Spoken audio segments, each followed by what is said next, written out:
This story was sent to us by one of our viewers. It's a story about secrets, grief, and how one letter, hidden for years, changed everything after a loved one passed away. Grab a coffee, sit back, and get ready for an emotional journey. I found the letter the night after my father's funeral, and I wish I never had. The house felt like a tomb. Every step on the hardwood floors echoed through empty rooms that still smelled like Dad's aftershave and stale coffee. 3 days had passed since we buried Nathaniel Hartwell. 3 days since I became an orphan at 34. My stepmother, Diana, had already packed her things. She moved fast, almost eager to escape this place. "Take what you want, Oliver," she'd said, not meeting my eyes. "I can't stay here anymore." I wandered through rooms filled with shadows and memories. Dad's reading chair sat empty by the window. His glasses still rested on the side table, next to a book he'd never finish. The silence was suffocating. That's when I noticed it. A loose floorboard near his desk. I'd stepped on it 100 times as a kid, but tonight it creaked differently. Louder, like it wanted my attention. I knelt down and pried it up with my fingers. Beneath the wood was a small metal box, old and rusted at the edges. My hands trembled as I lifted it out. Inside, wrapped in yellowed tissue paper, was an envelope with my name written in Dad's careful handwriting. But this wasn't just any letter. The paper was aged, the ink slightly faded. This had been written years ago, maybe decades. I held it against the lamplight, afraid to open it, afraid to read whatever truth my father had been hiding all these years. The house seemed to hold its breath. Outside, rain began to tap against the windows like fingers drumming on a coffin lid. I tore open the envelope. The first line made my blood run cold.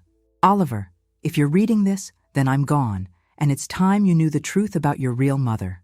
Growing up, I thought I knew everything about my family. Dad was a quiet man who worked at the hardware store downtown. He fixed things. That's what he did best.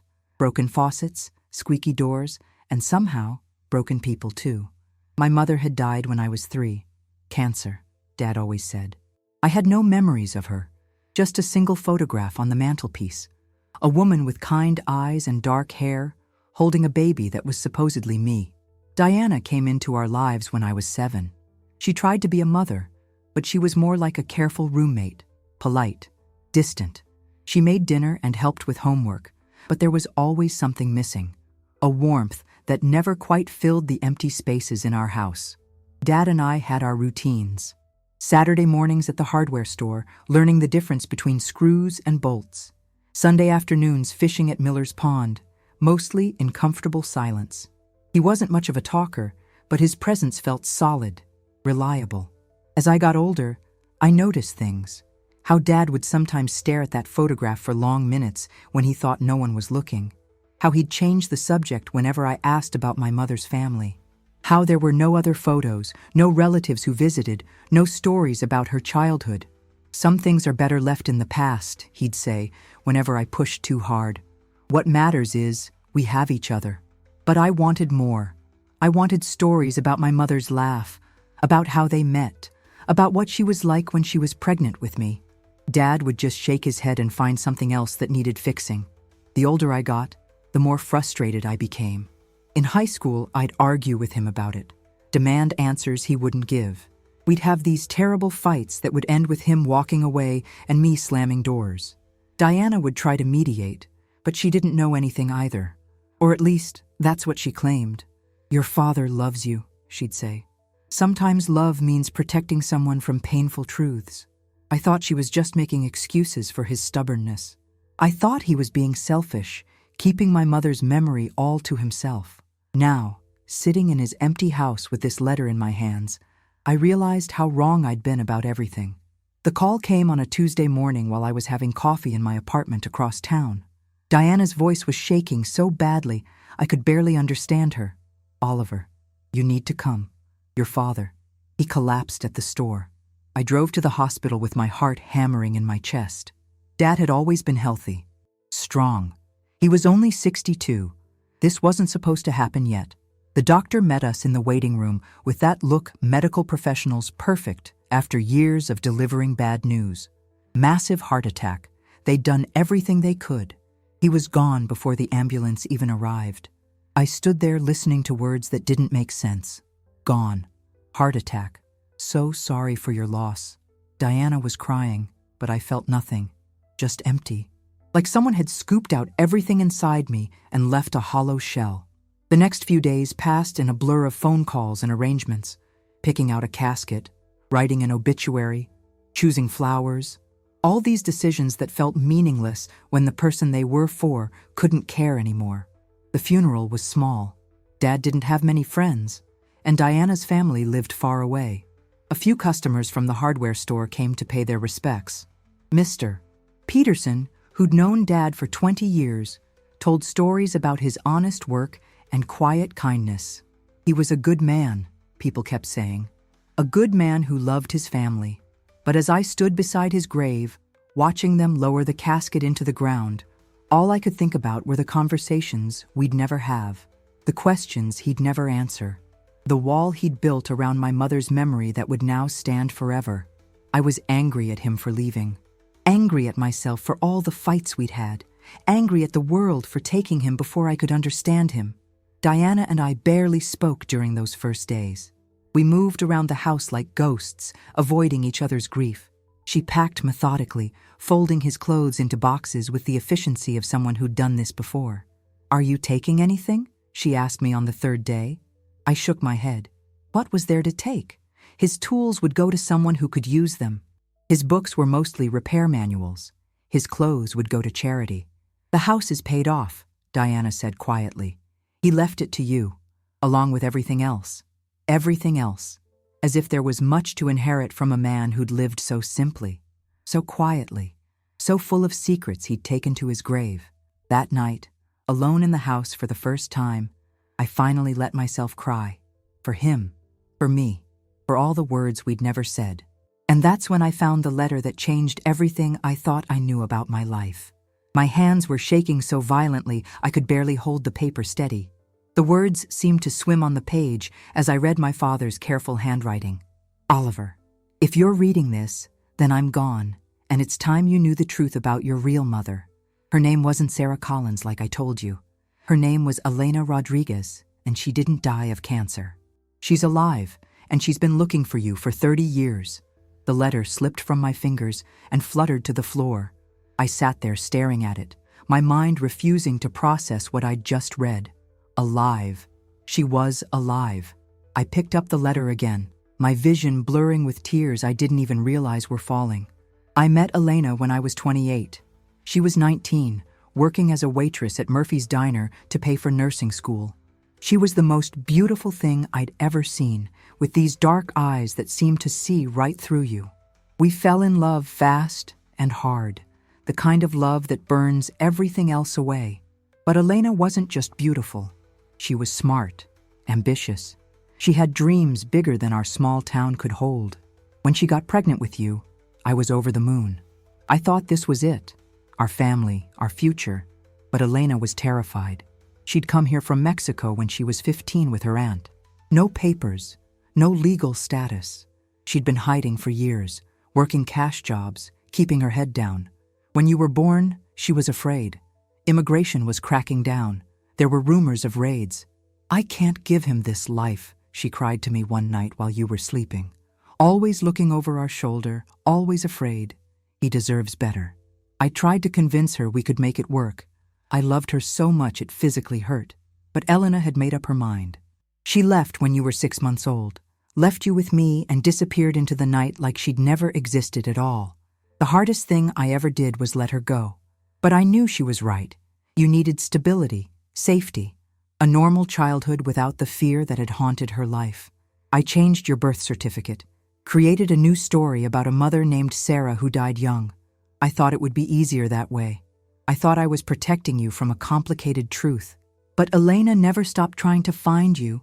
She sends letters to a P.O. box I set up years ago. She got her nursing degree. She's married now, has 2 other children, your half-siblings. She's built a good life, but there's always been this hole where you should be. I've written her back over the years, sending photos, telling her about your achievements, your first day of school, your graduation, your job at the accounting firm. But I never told her where we lived. I never gave her the chance to reach out to you directly. I was selfish, Oliver. I was afraid that if you knew the truth, if you met her, you might leave. You were all I had, the center of my whole world. I couldn't bear the thought of losing you too. But keeping you from her has been eating at me for years, especially now that Diana and I are talking about moving away. She's never felt at home here, never felt like she belonged in our little family of two.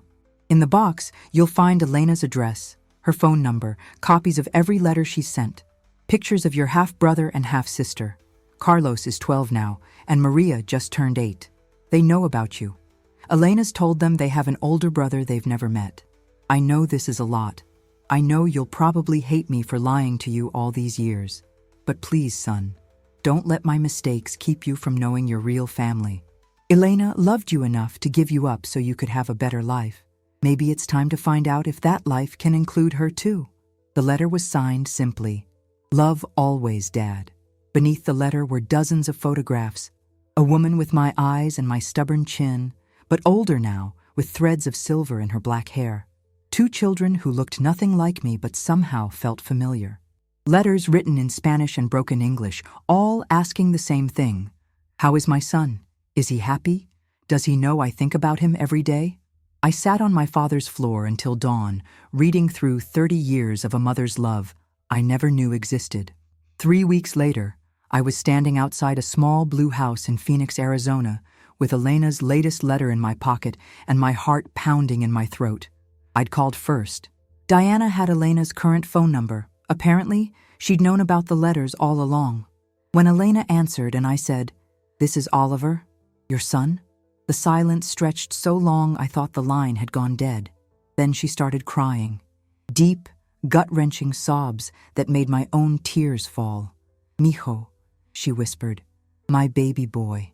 I never stopped hoping. The flight to Phoenix was the longest 3 hours of my life.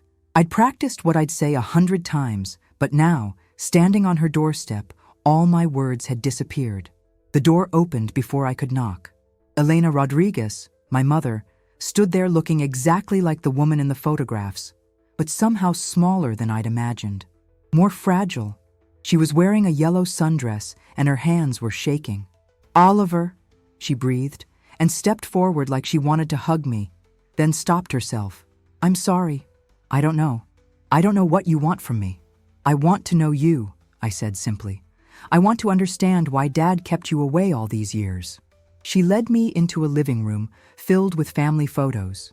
The walls were covered with pictures of Carlos and Maria at various ages, but in the corner, almost hidden behind a plant, was a small frame with my high school graduation photo, the one Dad had sent her. "I've followed your whole life from a distance," Elena said, her voice thick with tears. "I know you work in accounting. I know you like fishing, just like your father did. I know you've never been married, though there was that girl, Jennifer, a few years ago." I stared at her. "How do you know about Jennifer?" "Your father and I, we wrote letters. He never told you where I lived, but he told me about you, everything about you. He was so proud, Oliver, so proud of the man you became." We talked for hours.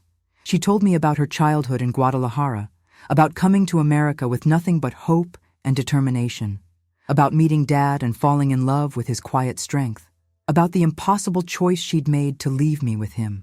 "I was 20 years old, with no money and no legal status," she said. "Your father had a job, a house, a future. I had nothing to offer you but fear and uncertainty. It broke my heart, but I knew he could give you everything I couldn't." Carlos and Maria came home from school while we were talking. They were shy at first, these half-siblings I'd never imagined having. But Carlos shared my love of books, and Maria had inherited my mother's determination. By evening, they were showing me their rooms and asking if I'd come back to visit. Elena's husband, Roberto, was kind and understanding. He'd known about me from the beginning, had supported Elena's need to stay connected to her firstborn son however she could. "She never forgot you," he told me while Elena was tucking Maria into bed. "There's not a day that goes by she doesn't think about you. Wonder if you're happy, if you're safe." That night, staying in their guest room, I called Diana. "How long have you known?" I asked. "Since the beginning," she admitted. "Your father needed someone to help him with the letters, someone Elena could trust. I've been the go-between for 25 years. Why didn't you tell me? Because it wasn't my secret to tell, and because I was afraid too. Afraid that if you found your real family, you wouldn't need us anymore. But the truth was, I needed them all. I needed my father's memory, even tainted with lies, told from love. I needed Diana's quiet loyalty and decades of care. And I needed this new family in Phoenix, this mother who'd never stopped loving me from afar. I stayed in Phoenix for a week, learning Spanish phrases from Maria and helping Carlos with his homework. Elena taught me to make her mother's enchiladas, and we looked through photo albums filled with relatives I'd never known existed. Aunts and uncles and cousins who'd been wondering about me for 30 years. On my last night, Elena and I sat on her back porch under a sky full of stars. "Are you angry?" she asked. "At your father for keeping us apart? At me for leaving?" I thought about it carefully. "I was angry," I said finally, "for about 10 minutes when I first read the letter. But then I realized something. You both did what you thought was best for me. Dad raised me with love and stability. You gave me up so I could have that. How can I be angry at two people who sacrificed everything for my happiness?" She reached over and took my hand. Her fingers were small and warm, with tiny scars from years of nursing work. "I want to be part of your life," she said, "if you'll let me. I know I can't be your mother the way Diana has been. I know I missed too much, but I'd like to try to be something. Family." "You are family," I told her. "You've always been family. I just didn't know it." I flew back home with Elena's phone number in my contacts and plans for Carlos and Maria to visit me this summer. Diana was waiting at the airport, nervous and uncertain. "How was it?" she asked. "Hard, beautiful, complicated." I hugged her tightly. "Thank you for taking care of Dad's secret all these years. Thank you for taking care of me." 6 months later, I had dinner with both my families every Sunday. Diana and I would video call Elena's house, and we'd all eat together across the miles. It was chaotic and loud, and sometimes the technology didn't work right, but it was perfect. Dad's house became home to all of us. Elena and Roberto visited twice, and Elena spent hours in Dad's workshop, running her fingers over his tools and telling me stories about their early days together. "He was a good man," she said, exactly what everyone had said at his funeral. "He loved you so much, Oliver. Everything he did was because he loved you." I kept his letter in the metal box under the loose floorboard. Sometimes, when I missed him most, I'd read it again and remember that love doesn't always look the way we expect it to. Sometimes it looks like letting go. Sometimes it looks like holding on. Sometimes it looks like keeping secrets until the moment is right to reveal them. The truth had set us all free. Me, Elena, even Diana, who finally felt like she could stop carrying the weight of someone else's secret. We were a patchwork family now, stitched together across time zones and languages and decades of separation. But we were whole. Some stories arrived too late, others just in time to heal a broken soul. If this story moved you in any way, consider subscribing to our channel. We share real emotional stories every week, and yours might be the next one.